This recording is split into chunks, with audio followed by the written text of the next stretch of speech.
দেখাই হুমকি নাই, এখন ওই যে বুকে বুলেট প্রুফ জ্যাকেট পরে আছে, ঠিক আছে, জীবনে হুমকি আছে, বুলেট প্রুফ জ্যাকেট আছে বুকের ভিতরে, কারণ জানি না কখন কি হয়।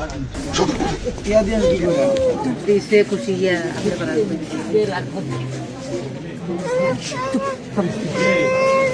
আমি এটা দিয়ে কি মানে আমরা সম্মান করলাম। ওকে ঠিক আছে, আপনারা আমার জন্য ইয়া করেন, দোয়া করেন। এটা আমার কথা শেষ। ঠিক আছে, আমি ওটার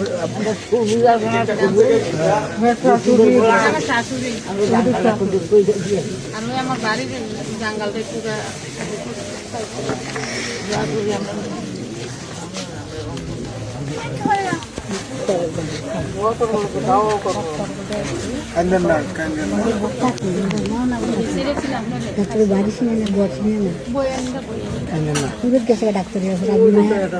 কথাটা কোন ডাক্তার বাড়ি কোন ডাক্তারের আমরা স্কুলে